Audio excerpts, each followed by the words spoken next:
Ladies and gentlemen, I'd like to introduce to you Mindy Hughes. Hi. And Mary Savard. Hi. And they are going to demonstrate how to make pressed flower arrangements. Would you like to hold up your cards, ladies? There's the ones we just finished. And that's what we're doing today. So be creative, be kind, and have fun. People have been pressing flowers for hundreds of years, probably. You see them in Victorian times on the cards and everything. I'm not going to give you a whole history, but what I did was I made my own press. You can use a book, a heavy book with another book on top of it, with some paper in between. I usually, if I'm using a book because I'm on vacation and forgot my press, or it's full, I will make sure I have drawing paper, a drawing paper sandwich. For instance, this is my drawing paper. I have 2 pieces of paper, acid-free, or whatever I have. Put the flowers on it, another piece on it, stick it in the pages of the book till I can get home and put it into a proper press. This is what a proper press looks like, right? The one that I've got. This one I filled about 2 months ago, so I'm sure it's ready. When you live in Phoenix, Arizona, it takes about 2 weeks for these flowers to dry. Most any other part of the country, however, with any humidity at all, it takes around 6 weeks. I would leave it in the press for about 6 weeks. And what I would do is, once my press was full, I put the date right on the wood that tells me, okay, don't open this until X amount of weeks later. Yes. So I know that I put the last flower, the last layer of flowers in this on 6/1 of 19. So these will be well dried. And to make a press, if you want to, you just cut an 8 to 10 inch piece of wood, drill holes, you cut 2 of these, drill holes, put a bolt through, and have some nuts, and then you layer it. Okay, there's my top layer. I always have a layer of cardboard, corrugated cardboard, which I cut slightly smaller than the wood. Okay. And here's my flower sandwich. Oh, these are leftovers. Here we go. So I could have done one more layer in here. Yeah, I see that. So here's my paper sandwich. And these are all nicely pressed. And as you can see, I just lay them next to each other. I don't have any overlap.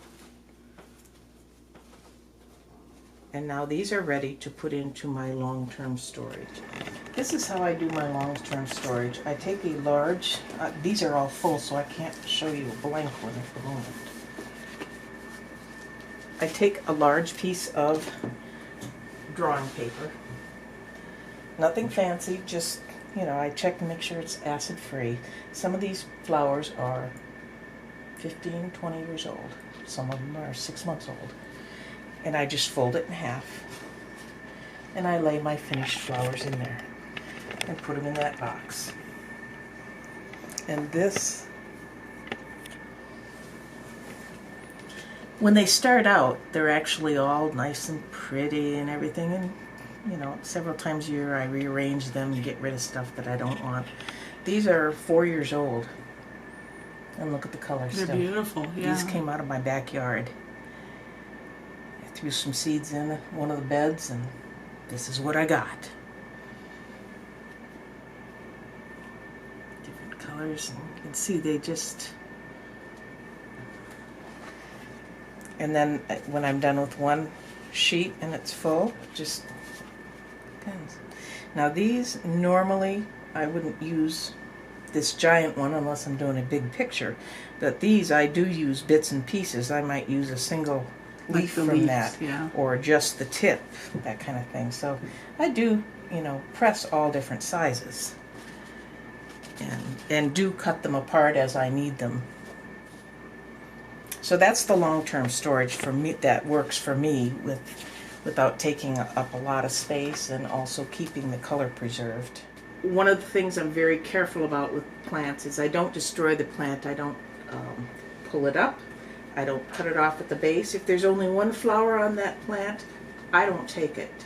If there's only one plant and not a whole group of them, I don't touch it.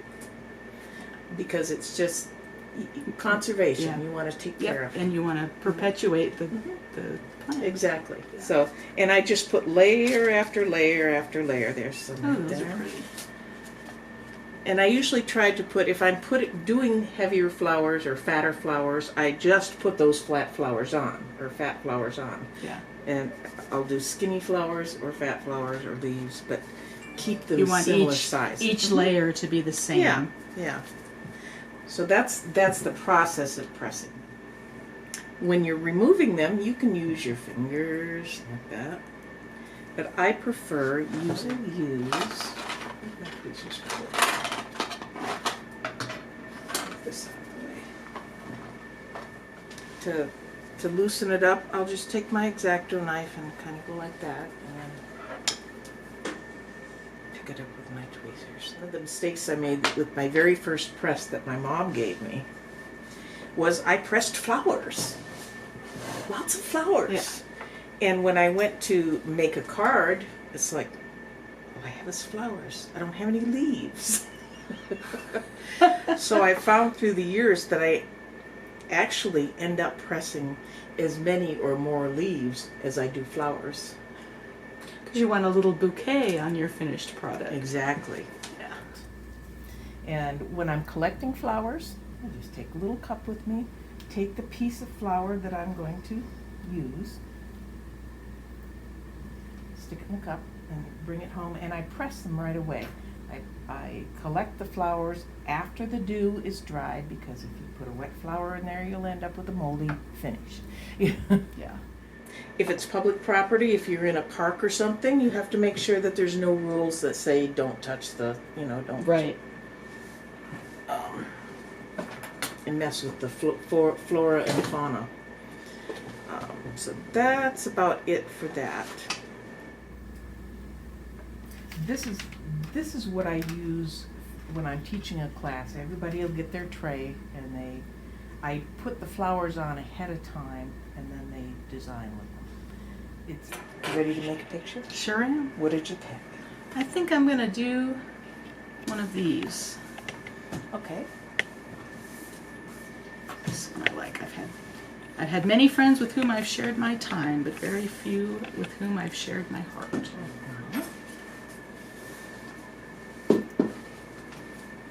Now, when we're doing our designing, first thing we do is you pick out what your surface.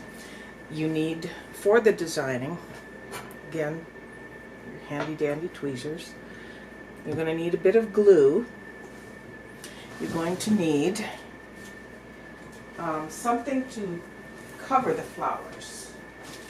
I used to use clear contact paper, and I found this wonderful stuff.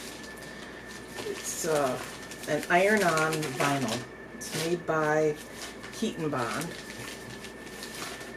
and it makes for a really clear finish. The other stuff, the contact paper, worked very effectively, and if I'm working with kids, I use that. But when I'm making things for gifts or to sell, I use the Heat and Bond clear iron-on vinyl. Works great, and you can cut it apart to the size you want. Sort of like laminating sheets, but it's big. You can make it whatever size you want. Exactly. Okay, so we need to get our flowers set up. Yes. It gives you a good variety of colors and Oh, yeah. leaves in different rooms. I'm getting this total Victorian vibe off of this tray. But one rule that I often follow is the rule of odd numbers. Yes. So That's a flower arranging yes. principle. And it works yes. great for pressed flowers also. Yes. I was just thinking that. So I'm going to let you have those. And I'm also thinking, how thick can you go building? Do you want to keep it like 1 or 2 layers at the most? Yes, well, let's take a look at this. Let's say this one. Let's take a look at this one. You can see this is the first layer, then there's a leaf on top of it, then there's a flower on top of that. As long as these are fairly flat, it should be fine. If you get something too thick, the laminate isn't gonna stick. Yeah. I mean, it'll stick, but it's not You're gonna gonna hold have things down. bubbly right? holes underneath. And as you can see, I make sure that nothing hangs over the edge of the bookmark or whatever I'm going to do, because I want that laminate to seal to itself. I lay my things out before I ever glue them. Yeah. Okay? And the final product won't look exactly the way you do, just because things move. Yeah. I have a little piece of scrap paper that we're going to use to put the glue on, and I'm going to give you one of those too.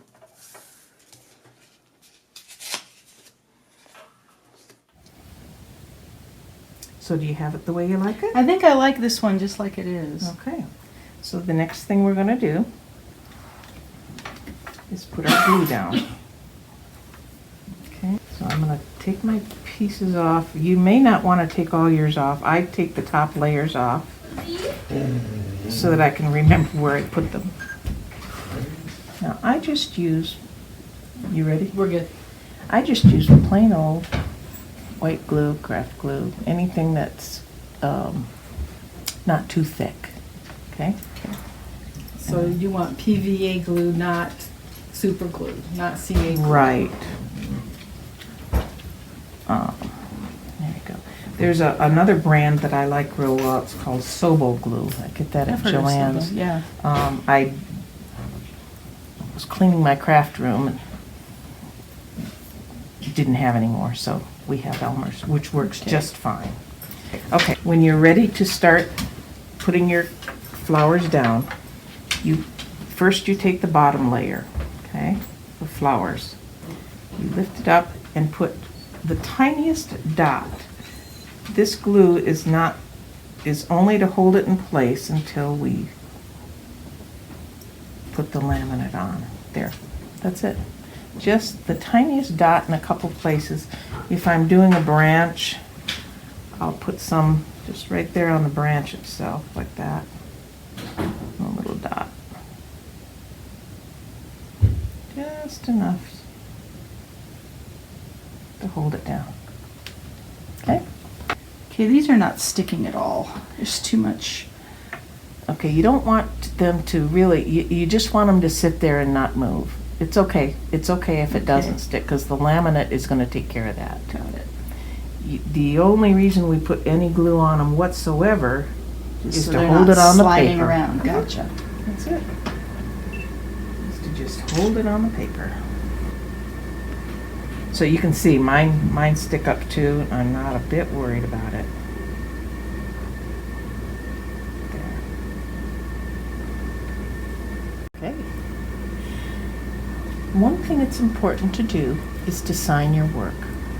You can do it on the front. You can do it on the back. And we'll do that before we put the laminate on. Okay?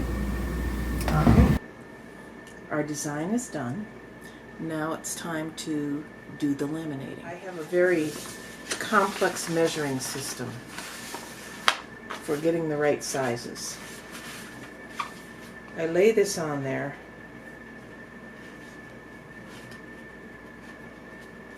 And add a smidge.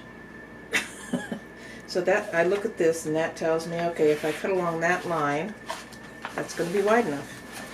If this laminate did not have lines on it, I would probably use a ruler to help cut it. But this does not have to be exact because we're going to be trimming off edges anyway. I always like to cut it bigger than what I needed. So I'm going to give this to you and let you do this for yourself. Okay? Okay. This will be mine. Start off, peel the protective cover off, okay? And then what I do, Now, is this sticky? Is it sticky? it's sticky enough that when I lay my bookmark down on it, it's going to hold it in place for just a little bit, like this. See how I'm doing? And I want you to see where I'm putting it. I'm leaving a lot of border around, all around it, Like like half that. an inch all the way around. Yeah. Looks like. And it doesn't have to be a half an inch or anything like that. Just enough so it'll catch. Yeah. Okay. It's on the first half. See that? Now watch this. I have parchment if we want it. Little parchment sheets. That would probably be good. I'll get this on for Okay, I'm gonna put this on here. And there you have the other half. It's ready to go. Got it. And the reason I put the flower side down and the reason we put the glue on is just so that, look up there, it holds everything in place. And then you want to check both sides and make sure that there's no little wrinkles in it. Yeah, get the bubbles out. Yeah. And I'm not worried about this a bit because first of all, we're going to iron it. Second of all, we're cutting all of this excess off. Okay. There you go.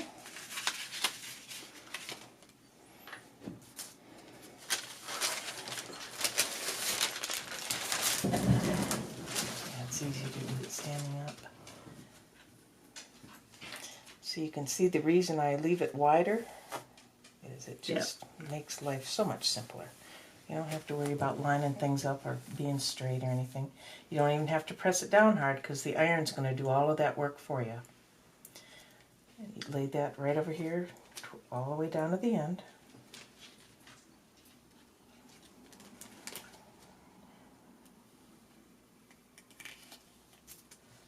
Go.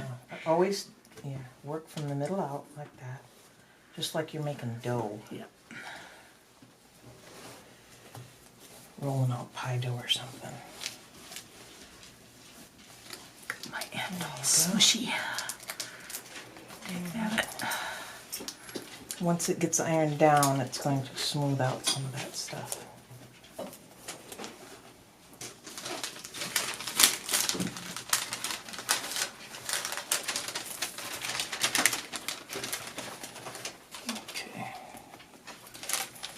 Now, the only reason I'm putting parchment down here is to protect your ironing board. Just in case there's anything left over. Okay. When I lay this, grab my bookmark. Doesn't matter really which side you lay down. Lay it down here. Now, will you iron both sides? Mm-hmm. Okay. And I don't iron so much as I press. Hold it for 5 to 8 seconds, which again, you don't have to have a stopwatch, just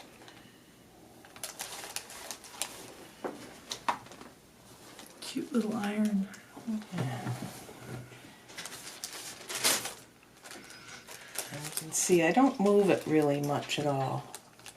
I just kind of hold it in place and press.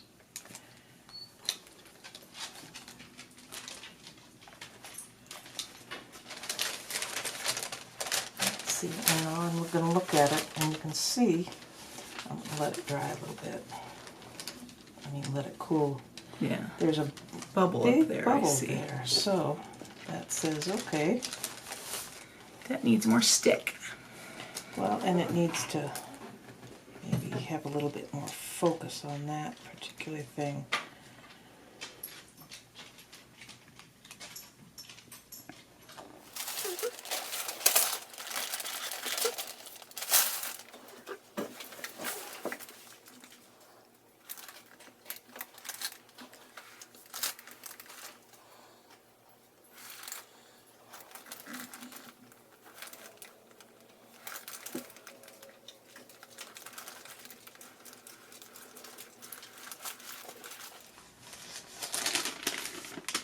Nice. Okay, now flip that baby over. You can just turn the whole thing Yeah, over I was if you just want. thinking.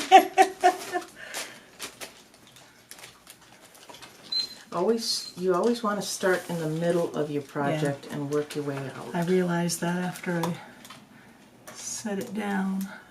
If we were using contact paper, you would just, carefully fold it over and stick it down and work with it.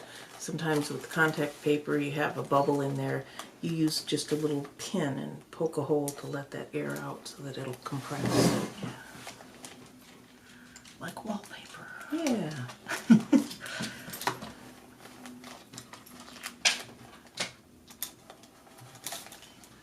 Okay, let's see. Nice. Nice. Nice. Beautiful work. Hey! Got one more step. Okay, one more You step. gotta trim it. We have to trim it. You go ahead and use those, and I'll use these. And you figure out what your border, how much of a border you want. I usually do about 1/8 of an inch, and I eyeball it. Yeah. If you're not comfortable eyeballing it, and you have a cutting mat and a pair of X-Acto, or an X-Acto, and you want to do it with a knife and a ruler, go for it. Not me. Everybody's different, and everybody has their own comfort level as far as that sort of thing goes, and it works either way. And then you trim it. You want to leave just a small border of the clear vinyl around the whole thing, just to add extra Lamination protection. Yeah. Mhm. So it doesn't come apart on you. Interesting effect with the scissors trying to slide. I'm getting in. Oh, are you? They're pushing me away as I'm trying to cut. Oh, see here, look at my hand. Look at how I support the scissors Yeah. with one of my fingers. Of course, I've made so many of these things, and it's just kind of how I do it. Another way you could cut this would be if you had like a paper cutter and lined it up like that. I have One of down those in a Fiskars box in my ones. basement somewhere a whole lot of different scrapbooking Yeah, cutters and yeah, that's what I have at home.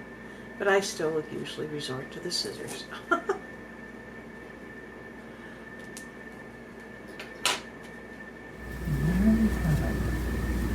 Oh, pretty.